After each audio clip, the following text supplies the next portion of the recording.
Abandoned structures hold the secrets of America's past. A forgotten factory that helped humankind conquer the skies. Many people know the story of the famous 12 seconds that lifted us from the sand to the stars. But after that, what happened? A mansion infiltrated by gangsters. During Prohibition, many of these organized crime members become rock stars. Imagine Waxy Gordon vacationing here.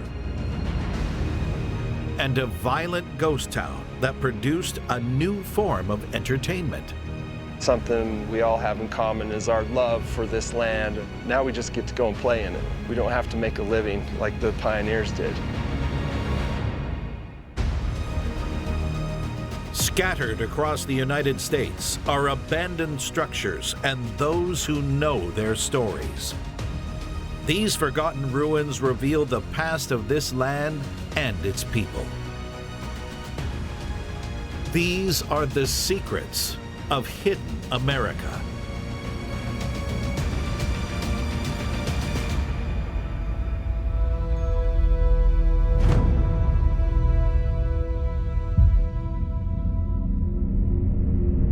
In the suburbs of a town known as the Gem City lies a building which helped America conquer the skies.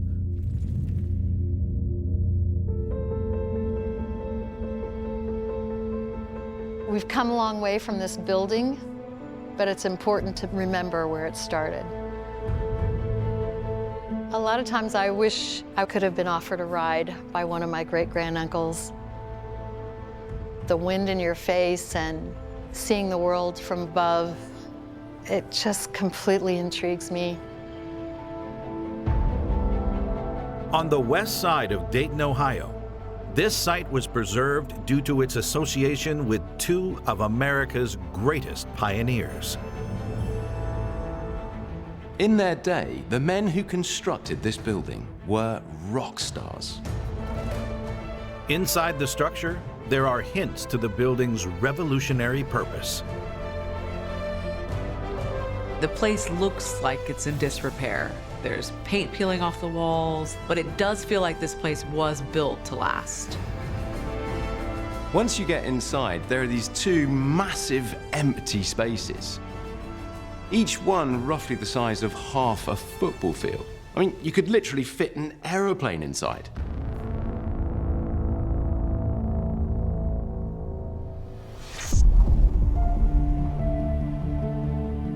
National Park Service Superintendent Kendall Thompson is the current caretaker of this facility.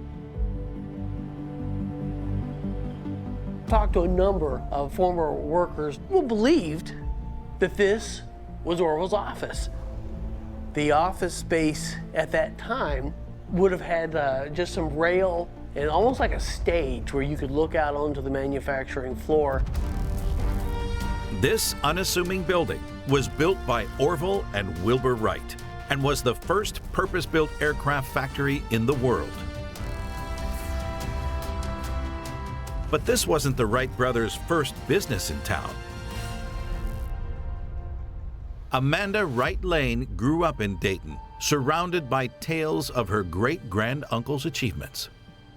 Uncle Wilbur was an entrepreneur, and he was always interested in mechanical things, and he started a bicycle business as well as a printing business. Wilbur suddenly said, "Brother, let's take a look at this problem of human flight." After many experiments with gliders, the brothers developed their first prototype with an engine, the Wright Flyer. The Wright Flyer is not something you would recognize today for any of your excursions. I mean, it only held one person, and it was put together with very light wood and cloth that was sewn together. It was strings and wood and fabric. The Wright Flyer looked like something someone had just knocked up in their garage.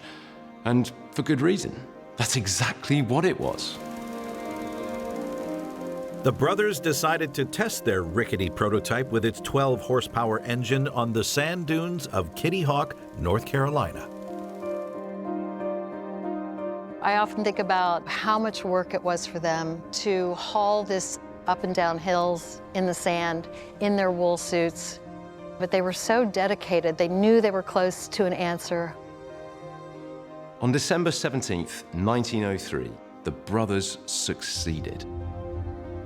The Wright Flyer was only airborne for a few seconds, but it was a milestone in aviation history.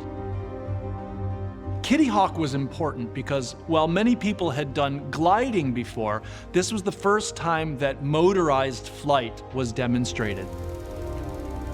The brothers tried to keep their success under wraps as they endured setbacks and crashes, all the while looking out for industrial espionage. They stop flying. They box it all up. They don't want anyone stealing their ideas. But Wilbur's decision to put on the world's first air show in France in the summer of 1908 would change everything. But the Wright brothers surprised everyone with a flight of almost 2 minutes circling the race course.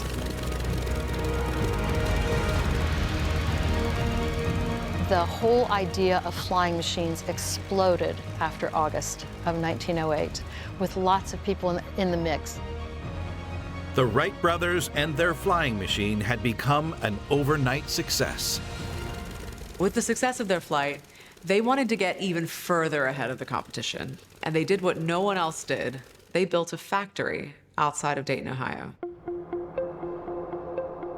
The site they chose for their factory was just cornfields. People that came to work in the airline industry actually came by horse and buggy. The brand new aviation industry would attract brand new talent. A wonderful woman named Ida Holgrave responded to one of the Wright brothers' ads for employees, and they asked that the person who took the job be able to do plain sewing. The Wright brothers' ad in the local paper was misspelled. Instead of P-L-A-N-E, plain was spelt P-L-A-I-N. The misspelled ad enticed Ida Holgrave to apply, and so when she got to the interview, they realized she didn't have the experience for airplane sewing, but actually no one did. She would have come in, and we've discovered that she would have sat about right here. We have photographs of her sitting in a dress, sewing airplane wings. Ida Holgrave would continue to work in the industry for 15 years, climbing the ranks. Ida's story, it's really special because she was an absolute trailblazer because she was able to manage a team and became a real leader in the early days of airplane manufacturing. But while Ida's star was rising, the Wright brothers' love for flight would not last, as their early advantage began to slip away. Neither of them thought the flying machine would have such a utilitarian use. They thought it would be used for sport and leisure. The Wright brothers had the best planes and the best place in the world in which to build them. But they were about to throw it all away. A disastrous business decision would mean they would only produce approximately 120 aircraft here. So with everything that they had the prototype, they had the first flight, they had the first factory. They actually went down a path of really just trying to protect what they had rather than continuing to innovate and invent new things. They actually had registered a patent on the idea of wing warping, and that is changing the shape of the wings of the airplane in the air while flying, just as a bird did. To protect their patents, the Wright brothers started a number of lawsuits against other airplane manufacturers. They spent so many years and so much work and capital fighting these patent battles that by the time they had won, really innovation had moved on. Before we judge the Wright brothers too harshly for this sort of patent war that they get involved in, why wouldn't they want to make money? They're risking their lives here. The patent battle would have a calamitous impact on the Wright brothers and their factory. All of this courtroom fighting and consternation takes its toll on Wilbur's health, and he ends up succumbing to typhoid not shortly thereafter and dying. Then when Wilbur dies in 1912, then it's up to Orville to fight these battles all by himself, and he really just didn't have the heart for it. In 1915, just 5 years after this building was constructed, Orville sold the Wright Company. A new business, known as Dayton Wright, continued to make planes here for the fledgling American Air Forces in World War I. The energy and time put into this aviation patent war had slowed things down so much that by the time World War I comes around and we really need planes, the factories in Dayton, Ohio turn to British designs. Despite this factory making up to 38 airplanes a day at its peak in World War I, the conflict's end meant a total drop-off in demand for new planes. But the end of the war would present a new opportunity for this factory. There was an engineer who was working for the Wright Brothers, and they continued to work for the Dayton Wright Company, who had a patent for a new way of building steering wheels. So steering wheels in the 1920s were just made from a single piece of wood, and they were fragile and they therefore were dangerous. Crashes were common, and when you had a crash, that wood would splinter and was basically a spear that might stab you through the chest, and that's highly undesirable. It was a laminate steering wheel design, wood over steel or over iron, which was a vast improvement over these solid wooden steering wheels. The Wright Brothers factory would live on, manufacturing rifles during World War II and auto parts after the war, until it was obscured by surrounding buildings and hidden from view for generations.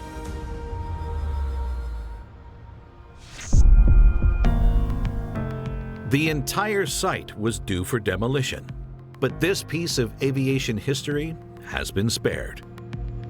One of the things that makes this such a fantastic place is it is basically the same as it was when the Wright Brothers were here. Some of the original 1910, 1911 glass is even still in place. I think if Orville walked into this space right now, he'd go, okay, I recognize that.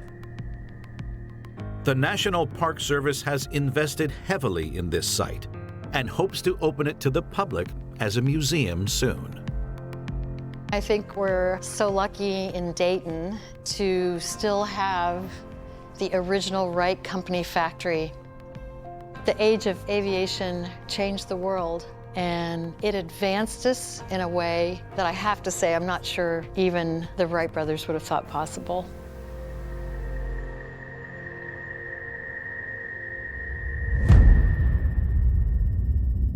In the Empire State, a former go-to destination is written into mob legend.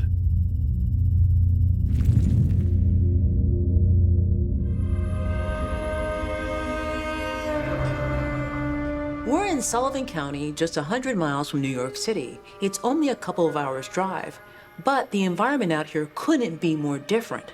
It's a beautiful wilderness with mountains, lakes, and forests. On the main road leading into town, history hides in a battered building. This building is like a parody of a haunted house. It was clearly formerly once a very grand structure, but the boarded up doors, the peeling paint, give you a clue that this place has been abandoned for quite some time. Inside, the horror continues. This place is a death trap. There's a couple of fireplaces, but otherwise it is derelict. The ceilings are caving in, there are gaping holes in the wall. Nearly 2 centuries ago, this building marked the beginning of a travel revolution. Once I became a historian and began to delve into the history of the area, I discovered that there's not a more significant building. In many ways, the history of vacationing in America started here. But its story isn't all rest and recuperation. We begin to see bodies popping up in the lakes or along the country roads. There are murders taking place here. In upstate New York, this building has sat derelict for decades. Local resident John Conway has watched it disintegrate with fascination his whole life. We have more than 160 lakes here in Sullivan County, in addition to rivers and streams. In fact, in the history of this building, one fish changes everything. Located just 500 feet from the water's edge, this place was born out of a fishing frenzy. So it all starts in 1832. In February, there's an article published in one of the national sporting publications that talks about the largest trout in the world having been taken out of White Lake. The sensationalist headline does wonders for the region, and almost overnight you have fishermen pouring in, trying to catch fish that's even bigger. But these fishermen were no ordinary men. The term fisherman is a bit deceptive here. This was before railroads made the area accessible. I mean, this is before the American Civil War. So the only people who could afford to get to this remote location were wealthy people. However, with a lack of suitable lodgings for these affluent pioneers, a new phenomenon was seen across America. In the mid-19th century, the idea of the vacation is really just being born. And we're starting to see these luxury hotels appear in some of the most sought-after locations. This building played an important role in the changing lives of Americans everywhere. The fishermen who came here were among the very first vacationers in American history. In 1848, a man by the name of David Barton Kinney, whose family has a long history here in White Lake, builds our first successful summer hotel in Sullivan County, the White Lake Mansion House. The hotel was constructed to reflect the finest buildings of both the past and present. So the White Lake Mansion House is a fairly typical 19th century resort. The Greek Revival architecture. Very interesting to note the dual verandas, the two porches. It was important to offer your guests the ability to be outside and to take in the fresh air, but not necessarily to be in the bright sunlight. One of the early advertisements for the White Lake Mansion House described it as the most luxurious hotel north of Philadelphia, combining the elegance of colonial times with a quiet distinction. It really was a five-star hotel of its time. Yet while business was booming, at the end of the 20th century, the White Lake Mansion House would change forever. As the world entered an era of smoke and steel, We're seeing an industrial revolution. We're seeing the population of cities explode. it's an age of factories, railways, and for New York City, a cultural transformation. Throughout the Industrial Revolution, New York has experienced a period of mass immigration from Eastern Europe. Thousands of Jewish people are making the trip in search of a new life in America. Over a 40-year period from 1880 through to about 1920, the Jewish population in New York increased from about 80,000 to about 1.5 million. Now they made up a quarter of the Big Apple's population. Many Jewish people turned to the usual vacation spots, including Sullivan County. So many Jewish people came that the area became nicknamed the Borscht Belt, which is after the beet soup. A lot of the hotels, like the White Lake Mansion House, go up for sale. We see a lot of these Jewish immigrants buy properties. But the good times didn't last.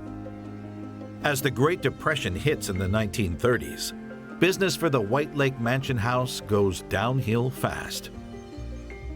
Desperate for money, the hotel's owners turn to a dark underbelly emerging from New York's suburbs. As the Jewish immigrant population in New York City begins to grow exponentially, we see the rise of a gangster class. And because the Borscht Belt has become a popular vacation place, these Jewish gangsters begin to find their way into Sullivan County. According to legend, mob kingpin Waxy Gordon invests in this resort. Waxy Gordon becomes a gangster early on as a young man. He begins as a pickpocket. During Prohibition, he learns how to bootleg whiskey, begins to make millions of dollars a year, and becomes one of the most successful of the organized crime figures in New York City. For Waxy Gordon, White Lake Mansion House is not just a place to launder money. You can also imagine that he might have plotted some of his mob murders right here in this location. We can document at least 8 murders tied to organized crime taking place here in Sullivan County during the 1930s. And those bodies would be dumped in lakes or buried in shallow graves. But soon, this hotel would see a last stand against the law. After the federal government is able to indict and convict Al Capone on income tax evasion charges, they go after the next big fish, and that's Waxy Gordon. On the run, the kingpin turns to his Sullivan County resort. He hides out here in White Lake, and in May of 1933, Waxy Gordon is arrested without incident at the hunting lodge that's owned by the White Lake Mansion House. Despite losing its source of mob money, the building's doors remain open. Over the following decades, the hotel that was once a trailblazer for American vacations struggled to keep up. As we get into the 50s, we see major changes in how Americans want to have a holiday. They want grand entertainment. They want 3 scrumptious meals a day. The White Lake Mansion House, with its small, limited plot, was unable to compete. After years of decline, the hotel unexpectedly finds itself in demand again for an unusual reason. In 1969, one of the most famous music events of all time took place right in this area, Woodstock. Hundreds of thousands of people looking for places to stay, and perhaps that's the last heyday of the White Lake Mansion House. But this influx of visitors wasn't enough to save it. And in the 1970s, the hotel shut its doors for good.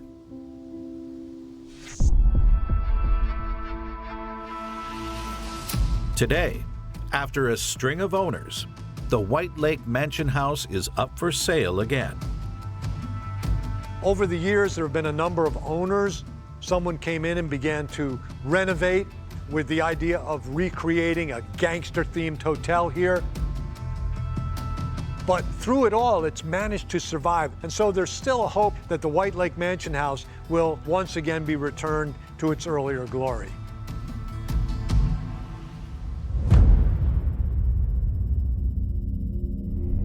In the middle of the desert lies a collection of buildings that know both big screen glamour and real-life tragedy.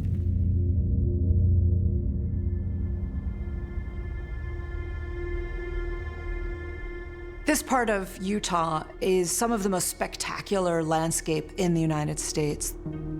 Some of these really, really iconic rock formations that people know from Western movies.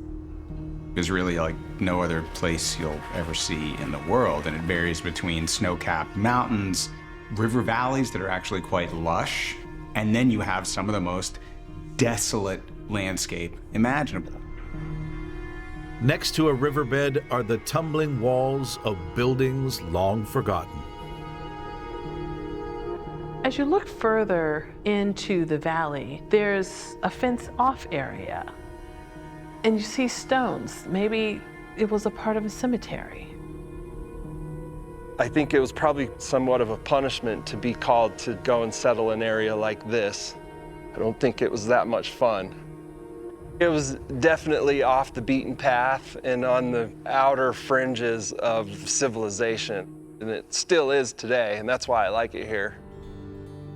This site may have started as a frontier town, but it became something else. These aren't the only derelict buildings in the area. Just up the road, you find a whole bunch of other abandoned wooden structures. They're built in the style of a Wild West town. But if they were built during the Wild West era, wouldn't they have crumbled to dust by now? They burned it down. It's a little haunting, but it's still a great part of our history. This era is clouded by drama and violence. And then in the modern era, it became a place where stories of drama and violence were staged again.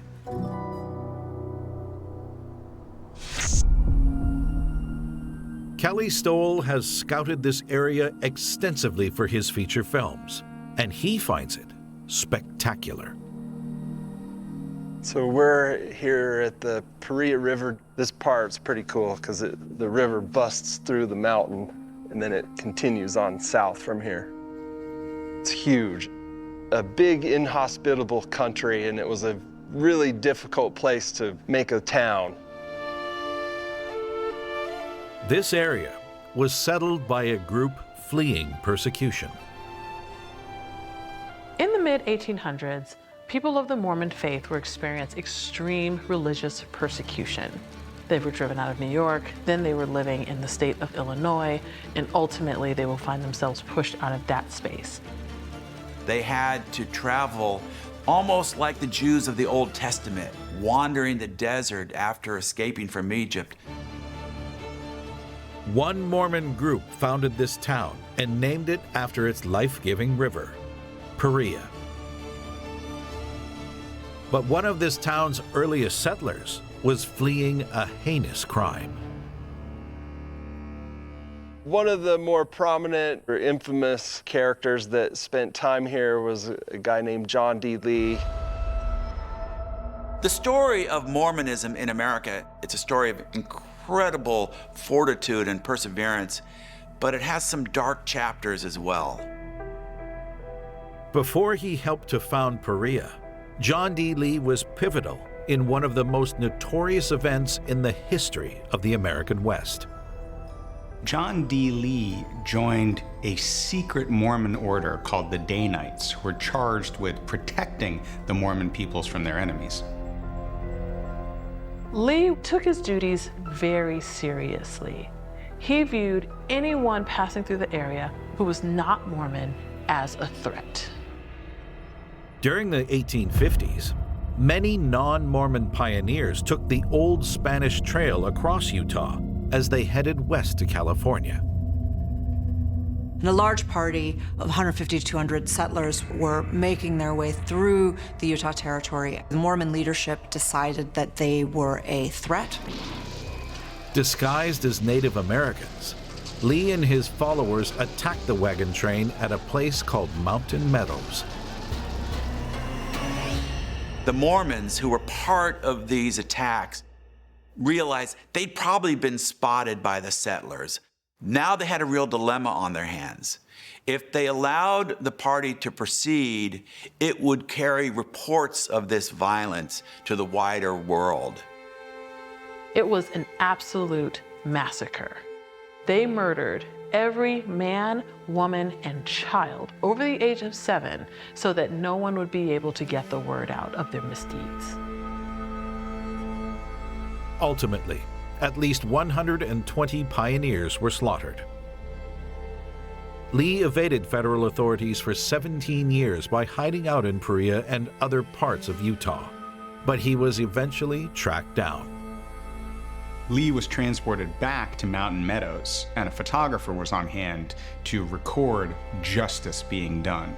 Lee was executed by firing squad.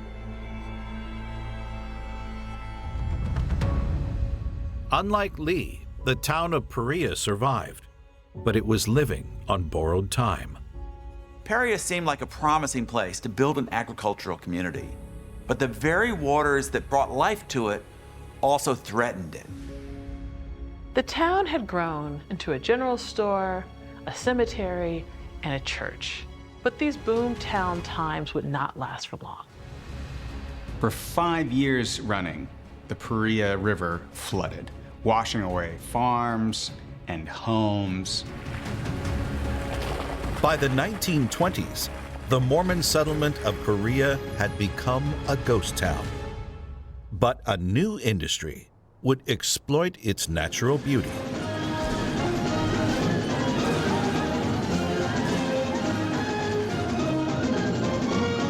The Western is the site of the American epic.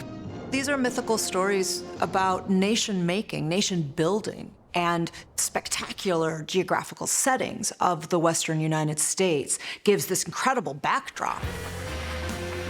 The scenery here is dramatic and it varies. We have everything from the high mountain forest that can be the Swiss Alps, all the way to the Sahara Desert and everything in between. Incredible landscapes and visual storytelling meant that the Western was comparatively easy to make, an easy story to tell during silent film. It doesn't need to be scripted. The landscape is doing the storytelling for you. The first production that filmed at Perea was The Deadwood Coach, one of Hollywood's many lost early movies. The Perea ghost town was used as a set itself, but over time, a second set was built in the vicinity. The Outlaw Josie Wales was shot here. To me, that's one of the classic movies of all time. Very last of the movie, the gunfight, that was down in the Perea River.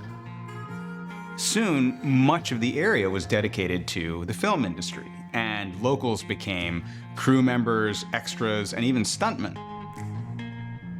The bones of this old movie set still litter the landscape as a monument to its dramatic end. Like many temporary structures, this was not built to last. And as part of the filming of The Apple Dumpling Gang Rides Again in 1979, the fort was blown up, and it was never really fully rebuilt afterwards. Another abandoned movie set lies a few miles from the Perea town site in Johnson Canyon.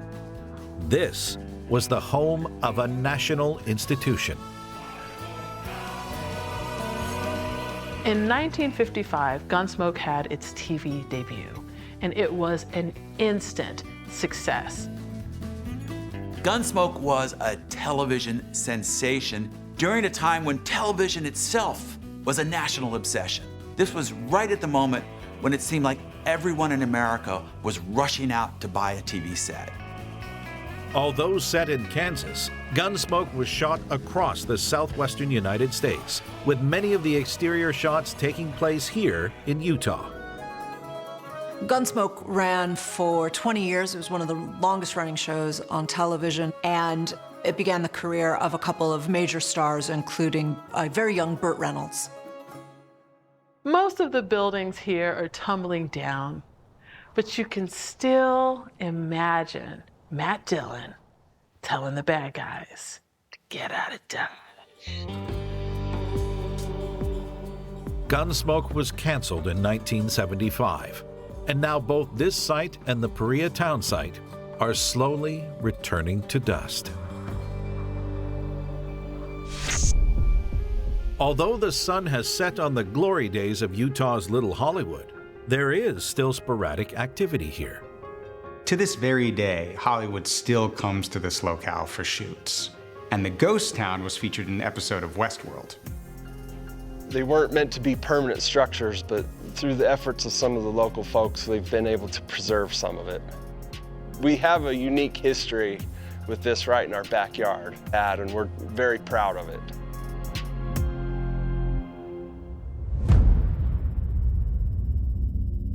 30 miles west of Chesapeake Bay lies the remains of a passion project that became presidential in scale.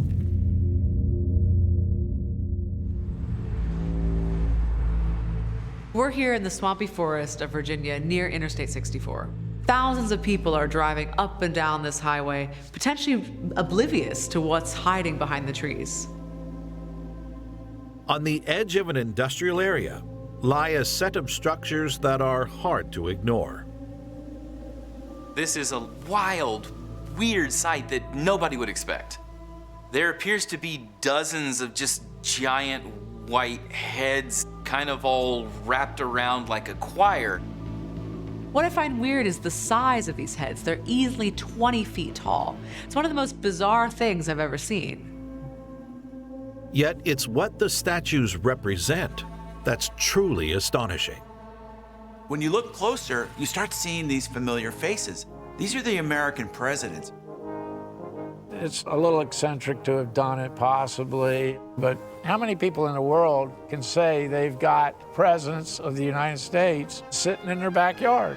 And the way they got here, what a story that is.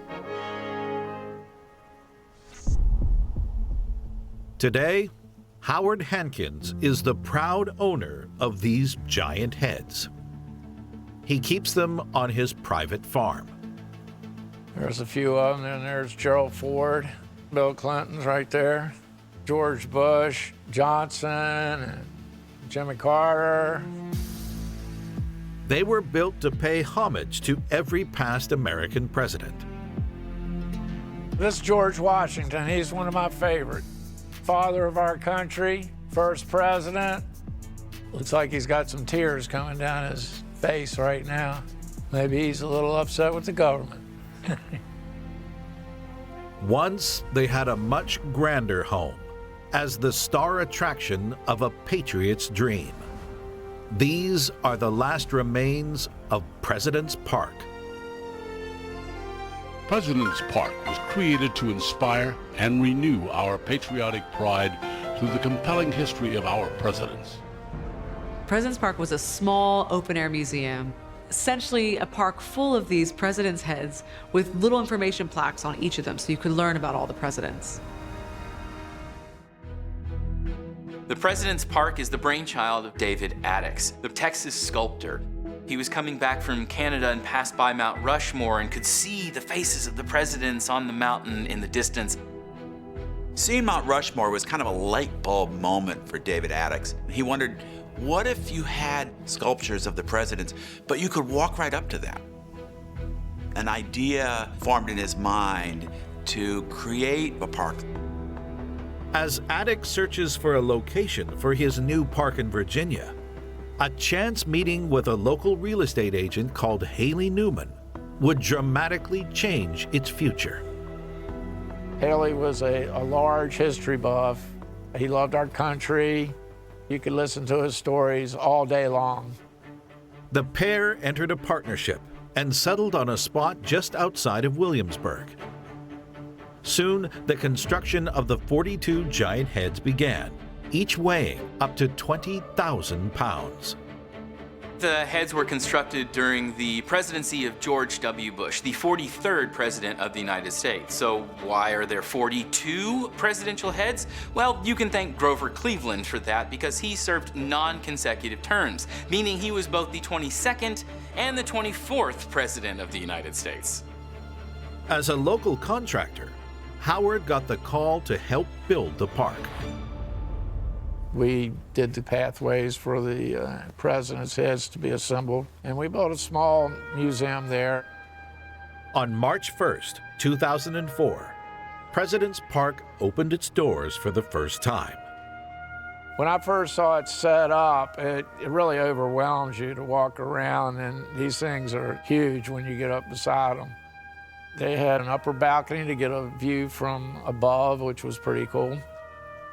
For history buffs and folks interested in U.S. history, this was your place.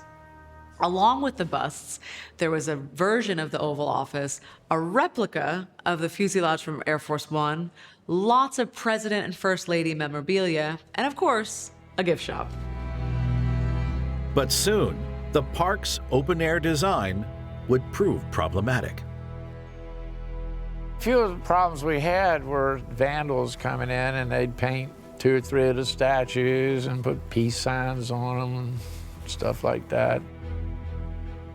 One of the challenges that faced President's Park was just putting all these sculptures outside. You know, concrete's a great building material, but it's not as durable as marble or bronze for a statue. Over time, you know, mildew and moss can grow. Birds are gonna do what birds do. Yet this was just the beginning of the troubles for President's Park. Pretty much from the time the park opened, its finances were not in great shape. Haley Newman had taken out over $3 million in loans. And unfortunately, they just never got the footfall that they expected. With funds running dry, one of the most monumental moments in American history would push the park to breaking point. Congratulations, Mr. President. If you're going to create a president's park, you have to have all the presidents. When Barack Obama became president in 2009, they needed to add an Obama head to their collection. We were trying to get an Obama head, but it was too expensive, so we ended up with a small bust they make before they make the actual large statues. Costing tens of thousands of dollars, a full-sized Obama bust never arrived. President's Park was already struggling when the 2008 recession hit. But at that point, the interest rates on the loans increased and investors began to back out. Unfortunately, the writing was on the wall. On September 30th, 2010, the doors to President's Park shut for good. But the question remained, what was to be done with these massive heads? So I got a call from Haley. He asked me if I could go clean the park out and crush them and destroy them, and I couldn't do it. The idea hit me of moving them. What I did was pop a hole in the top of them and dropped a chain in and rocked them off of their concrete foundation. Then just started loading them out. It took us about 6 days. Here they are. Today, these monumental busts are slowly becoming one with nature. In an ironic twist of fate, this is breathing new life into the heads. The president's heads where they currently sit have become a tourist attraction again. They're a bit of an oddity, but it shows how Americans experience their history, that even with all the ugly cracks and blemishes, people come from all over the world to see these presidential busts sitting out in a field. I've had Ozzy Osbourne out here. I've had 2 or 3 different bands coming out and shoot music videos. Another company coming in, they did a fashion show out here. This blossoming interest has relit the flame of President's Park. Over the next few years, we're planning on building some walking paths and renovating them, but keeping their look they have now of deterioration, but they will be preserved to last forever.